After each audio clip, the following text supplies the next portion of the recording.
जैसा कि last episode में हमने देखा कि फेंग यू ने लुओ फेंग के ऊपर लगातार अपने कई सारे खतरनाक अटैक करते हुए उसे बहुत बुरी तरह से इंजर्ड कर दिया था। जो लोग भी इस बैटल को देख रहे थे उन सबको भी यही लग रहा था कि तकरीबन अब लुओ फेंग हार चुका है, लेकिन हम देखते हैं कि लुओ फेंग एक बार दोबारा से बैटल में एंट्री करता है, वो भी अपने गॉडली डिसेंडेंट आर्मामेंट के साथ, जिसके एक अटैक को देखकर ही फेंग यून की हालत खराब हो चुकी थी और उसी के साथ साथ बाहर मौजूद लोगों को भी अपनी आंखों पर यकीन नहीं हो रहा था कि लुओ फेंग अभी भी नहीं हारा, जबकि सीनियर मिंगयू और लुओ फेंग की फैमिली से काफी खुश हो गई थी।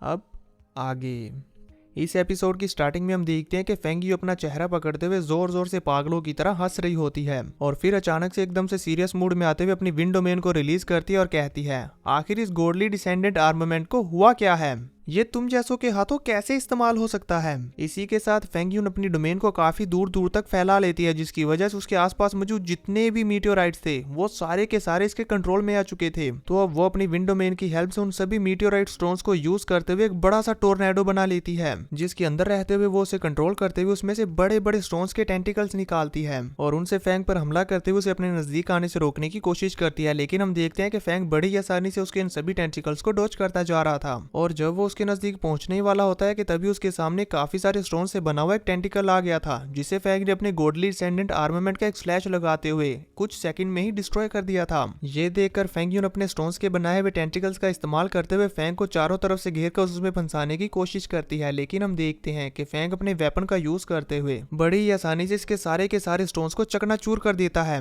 और इसी के साथ साथ फेंग यून के बनाए हुए बड़े से टोर्नेडो के ऊपर एक जोरदार स्लैश लगाता है, जिसे देखकर फेंग यून काफी ज्यादा हैरान हो जाती है, क्योंकि वो भी जानती थी कि वो इसके सामने नहीं टिक सकती, पर इससे पहले कि वो कुछ कर पाती तभी वो स्लैश आकर इसके साथ हिट हो गया था और ये दूर धकेल दी जाती है। अब इसकी वजह से उसका वो बड़ा सा टोर्नेडो भी खत्म हो चुका था। इसी वजह से अब फेंग यून को लुओ फेंग के ऊपर बहुत ज्यादा गुस्सा आ रहा था कि तभी हम देखते हैं लुओ फेंग अपने वेपन के साथ तेजी से आगे बढ़ते हुए फेंग यून के ऊपर हमला करना शुरू कर देता है। तो फेंग यून भी अपने वेपन्स को फुल पावर पर यूज करते हुए फेंग का सामना करना शुरू कर देती है, लेकिन हम देखते हैं कि फेंग यून के वेपन्स लुओ फेंग के गॉडली डिसेंडेंट आर्मामेंट के सामने नहीं टिक पाते, क्योंकि वो बहुत ही ज्यादा पावरफुल था। लुओ फेंग का गॉडली डिसेंडेंट आर्मामेंट फेंग यून के वेपन्स को पीछे हटाने के साथ साथ फेंग यून को बहुत ही जबरदस्त हिट करता है और इसी के साथ साथ वो बहुत ही ज्यादा तेजी के साथ कई सारे मीटियोराइट्स को तोड़ते हुए जाकर एक बड़े से मीटियोराइट के साथ टकराती है। सिर्फ इतना ही नहीं, जिस मीटियोराइट के साथ जाकर ये टकराई थी, इसकी जोरदार टक्कर की वजह से वहां पर भी एक बहुत बड़ा ब्लास्ट होता है। अब जब फेंग यून अपनी आंखें खोलकर देखती है तो उसे दूर लुओ फेंग खड़ा हुआ नजर आता है, तो वह गुस्से में खुद को मीटियोराइट स्टोन से बाहर निकालते हुए फिर से इवल्स की तरह जोर जोर से हंसने लगती है और इसी के साथ वो अपने दोनों कटिंग ब्लेड वेपन्स को मर्ज करते हुए एक बड़ा सा वेपन बना लेती है, जिसे उसने अपने ऊपर घुमाते हुए और साथ ही साथ अपनी विंड डोमेन यूज करते हुए एक बहुत बड़े टोर्नेडो को दोबारा से क्रिएट कर लिया था। लेकिन इस बार ये जो टोर्नेडो था ये कोई मामूली सा टोर्नेडो नहीं था, बल्कि ये अपने आसपास मौजूद सभी बड़े बड़े और पावरफुल स्टोन्स को इकट्ठा करते हुए उन्हें मर्ज करके एक बड़ा सा स्टोन बनाने लगता है। इस बड़े और पावरफुल स्टोन को फॉर्म करने के लिए फेंग यून अपनी मेंटल पावर का भी यूज कर रही थी और इसे एक परफेक्ट शेप देती है अपने अकॉर्डिंग। फेंग यून को यह सब करता हुआ देखकर लुओ फेंग को भी समझ आ चुकी थी कि ये एक बड़े हमले की तैयारी कर रही है। इसी वजह से फेंग भी अपने पावरफुल हमले को रेडी करने लगता है। अब ये दोनों अपने अपने अटैक्स क्रिएट करने के बाद बिना टाइम गवाए एक दूसरे के ऊपर छोड़ देते हैं, जहां पर हम देखते हैं कि जैसे ही इन दोनों के अटैक्स एक दूसरे के साथ टकराते हैं तो वहां पर बहुत ज्यादा एनर्जी रिलीज करते हैं। इसकी पावर इतनी ज्यादा थी कि इसकी शॉक वेव्स के बीच में जितने भी मीटियोराइट्स और जितना भी मलबा आ रहा था वो सारा का सारा टुकड़े टुकड़े होकर डिस्ट्रॉय हो जा रहा था। इसी से हम अंदाजा लगा सकते हैं कि इन दोनों के ये अटैक्स कितने ज्यादा खतरनाक हैं। हम देखते हैं कि इन दोनों के अटैक्स में से फेंग यून का अटैक लुओ फेंग के अटैक को ओवरकम करने की कोशिश कर रहा था, पर तभी लुओ फेंग अपने अटैक को सपोर्ट करने के लिए अपने उन सभी न्यू फ्लाइंग नाइफ्स को एक के बाद एक तरतीब में यूज करता है, जिसकी वजह से अब फेंग के अटैक की पावर बहुत ज्यादा बढ़ चुकी थी और वो बड़ी ही आसानी से फेंग यून के अटैक को ओवरकम करने लगता है। पर यह बात फेंग यून को मालूम नहीं थी। फेंग यून तो अपने अटैक की पावर और भी ज्यादा बढ़ाती जाती और उसमें अपनी और भी ज्यादा मेंटल पावर ऐड करती जा रही थी, पर वहीं पर हम देखते हैं कि फेंग यून का जो स्टोन था वो आगे से टूट रहा होता है। अब इससे पहले कि फेंग यून को इसके बारे में मालूम हो पाता और वो कुछ कर पाती, तभी लुओ फेंग अपने अटैक की पावर को और भी ज्यादा बढ़ा देता है, जिसकी वजह से वो फेंग यून के हमले को तोड़ते हुए उसके बीच से निकलकर जाकर फेंग यून के माथे के साथ टकराता है और इसी के साथ फेंग यून की सिट्टी बिट्टी पूरी तरह से गुल हो गई थी और फेंग का वो हमला फेंग यून के हेड को तोड़ते हुए उसे वहीं पर जान से मार डालता है। और अब इसी के साथ ये बैटलफील्ड पूरी तरह से शांत हो जाती है। वहीं दूसरी तरफ जो लोग भी इस मैच को देख रहे थे उन सबके सामने अनाउंस किया जाता है, इस बैटल का विनर है लुओ फेंग। जो सुनकर हम देखते हैं कि फैंग की फैमिली और उसके बच्चे बहुत ज़्यादा खुश हो चुके थे और साथ ही साथ ओगियो और बेकारुल वो भी बहुत खुश हो गए थे। और कोइजन की तो पूछो ही मत, वो अपने बैटिंग में जीते हुए पैसों के बारे में सोचने लगता है। मैंने लुओ फैंग के ऊपर 100 मिलियन हीलियों कोइंस की बैट लगाई थी और फैंग यून के ऊपर जो बैट लगी थी वो 50 बिलियन हीलियों कोइंस की थी, यानी कि अब मुझे 50 बिलियन हीलियों कोइंस मिलेंगे। ये सब सोचकर वो खुशी के मारे नाचने लगता है और फिर लुओ फैंग के पास आते हुए उसकी पिक्चर पर किस करते हुए कहता है, लुओ फैंग तुम वाकई ही जीनियस हो। कोइजन को ऐसा करता हुआ देखकर साशा भी हैरान हो गई थी कि इसे अचानक से क्या दौरे पड़ रहे हैं। जबकि हम देखते हैं कि कोइजन की खुशी तो 7वें आसमान पर थी, वो बहुत ज्यादा खुश हो रहा था। और वहीं दूसरी तरफ जिन्होंने भी फेंग यून के ऊपर बैट लगाई थी वो सारे के सारे रो रहे होते हैं, हमारे पैसे हमारे पैसे हमारे सारे पैसे चले गए।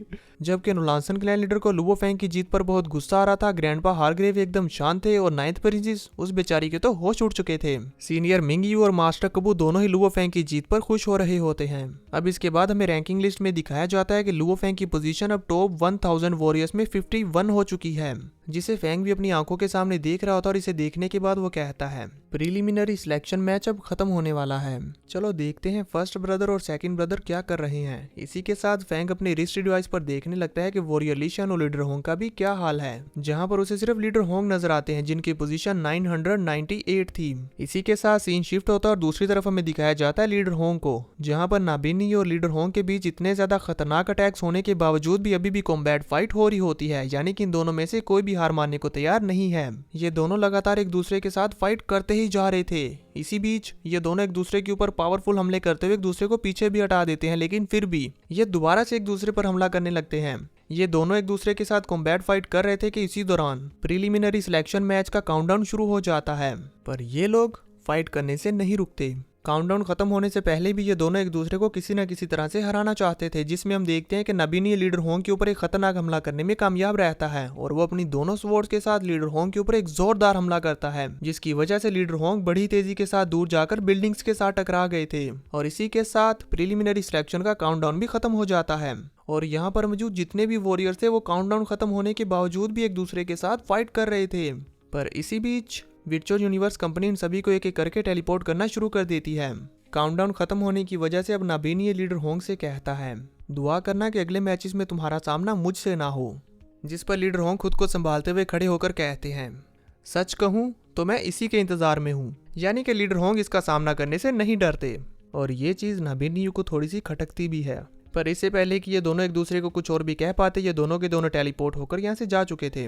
वहीं 9th प्रिंसेस ये देखकर गुस्से में कहती है, डैम, आखिर नाबिनी ये इस होंग को ठिकाने क्यों नहीं लगा सका और उसने उसे यहाँ से जाने भी दिया। जिस पर ग्रैंडपा हारग्रेव कुछ भी नहीं कहते। इसी के साथ व्यू चेंज होता हमें दिखाया जाता है व्हाइट रोब को, जो अपने सामने लीडर होंग और लुओ फैंग की अनाउंसमेंट को सुन रही होती है, पर इससे ज्यादा उसका ध्यान था लीडर होंग पर। वो लीडर होंग को देखकर एक प्यारी सी स्माइल कर रही थी। व्यू चेंज होता हमें दिखाया जाता है कि लुओ फैंग बैटलफील्ड से टेलीपोर्ट होकर अपने वर्चुअल यूनिवर्स में आ चुका था, जहां पर आकर वो अपने सामने स्क्रीन पर देखता है कि इस प्रीलिमिनरी सिलेक्शन में सिर्फ मैं और लीडर होंग ही सिलेक्ट हो पाए हैं। लीडर होंग भी यहाँ पर खड़े कुछ सोच रहे थे कि तभी उन्हें लुओ फैंग की आवाज सुनाई देती है, फर्स्ट ब्रदर। जो सुनकर लीडर होंग भी उसकी तरफ अपना रुख करते हैं। तभी लुओ फैंग उनके पास आ चुका था, तो लीडर होंग उसके कंधे पर हाथ रखते हुए कहते हैं, थर्ड ब्रदर, आपने बहुत अच्छी परफॉर्मेंस दी। जिस पर लुओ फैंग उनसे कहता है, आपने भी बहुत अच्छी परफॉर्मेंस दी। पर अपने आसपास देखने पर उसे वॉरियर ली शन नजर नहीं आते, इसीलिए वो उनसे पूछता है, सेकंड ब्रदर कहाँ पर है। जिस पर लीडर होंग वॉरियर ली शन की तरफ इशारा करते हैं। तो जैसे ही फैंग उन्हें देखता है और साथ ही हम भी उन्हें देखते हैं, तो हमें पता चलता है कि वॉरियर ली शन बेचारे तो अभी सदमे में हैं और वो यहाँ सदमे में सिर्फ एक ही बात कर रहे थे, स्ट्रॉन्ग, वेरी स्ट्रॉन्ग। वॉरियर ली शन की यह हालत देखकर लुओ फैंग और लीडर होंग एक दूसरे की तरफ देखते और कहते हैं, ये तो दिल पर ले गया। तभी वो वाता वहां पर आती है और वो आगे बढ़ते हुए वॉरियर ली शन के फोरहेड पर जोर से टैप करती है, जिसकी वजह से वो होश में आ जाते हैं। और जैसे ही आंखें खोलते साथ वो लीडर होंग और लुओ फैंग को देखती हैं तो वो चौंक चुके थे। पर इससे पहले कि वो खुद को संभाल पाते, जिस जगह पर वो मौजूद थे वहां से स्लिप होते हुए नीचे गिरने लगते हैं और बहुत बुरी तरह से पीठ के बल नीचे गिरते हैं। गिरने के दर्द से ज्यादा वो अपने फर्स्ट ब्रदर और थर्ड ब्रदर को देखकर खुश थे। इसी वजह से वो जल्दी से उनके पास आ जाते और कहते हैं, third brother, first brother, congratulations. However, मैंने आपको पहले ही एम्बैरिस कर दिया था। ये बोलकर वो उदास हो गए थे। तो लीडर होंग उनसे कहते हैं, क्या तुम्हारा सामना किसी स्ट्रॉन्ग ओपोनेंट से हुआ। जिस पर वॉरियर ली शन सीरियस लुक देते हुए कहते हैं, हाँ, उसका नेम है रोंग जुन। उसकी स्ट्रेंथ ने मुझे अभी तक ट्रोमाटाइज्ड करके रखा हुआ है। मैं तो अपने पहले ही अटैक से उससे हार गया था। लीडर होंग और लुओ फेंग अपने सामने जब रोंग जुन की प्रोफाइल देखते हैं तो वो दोनों इसे देखकर काफी चौंक चुके थे और चौंकते हुए कहते हैं ये टॉप 1000 वॉरियर्स की लिस्ट में टॉप 10 में है। ये जानकर हम देखते हैं कि लुओ फेंग थोड़ा सा सोच में पड़ गया था। तभी वॉरियर ली शन कहते हैं चलो छोड़ो, अभी हमें इस तरह की बातें नहीं करनी चाहिए। चलकर आप दोनों के सिलेक्ट होने के लिए सेलिब्रेट करते हैं। Let's go. ये कहते हुए वो वहां से भागकर चले गए थे, जिस पर लीडर होंग और लुओ फेंग भी उसके पीछे जाने लगते हैं। वो तीनों चलते हुए जा रहे थे कि तभी अचानक से वो बाता उनके सामने आती है। उसे यूं अचानक से आया हुआ देखकर लुओ फेंग डर गया था, तो वॉरियर ली शन उसे पकड़कर वो बाता के सामने ले आते हैं। तो हम देखते हैं कि वो बाता तो बहुत खुश थी। वो क्लैपिंग करते हुए कहती है ऑसम, तुमने बहुत अच्छा किया।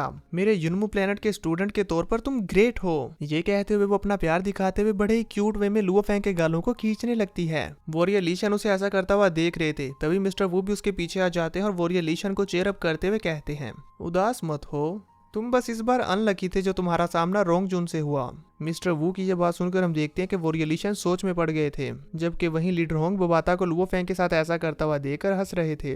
तो बोबाता लुओ फेंग को छोड़ते हुए कहती है ठीक है लुओ फेंग, अब प्रीलिमिनरी सिलेक्शन मैच खत्म हो चुका है और इसी बीच तुम्हें 435 कॉल्स और 892 ईमेल्स आए हैं। मुझे लगता है कि अब सभी ताकतवर लोग तुमसे बात करना चाहते हैं और इसी के साथ साथ अब तुम फेमस हो चुके हो। बोबाता की ये बात सुनकर लुओ फेंग हल्का सा मुस्कुराता और फिर लीडर होंग, वॉरियर ली शन और लुओ फेंग तीनों ही आगे बढ़ चुके थे। इसी के साथ ये एपिसोड यहीं पर खत्म हो जाता है। तो देखेंगे नेक्स्ट एपिसोड में कि अब आगे क्या होगा।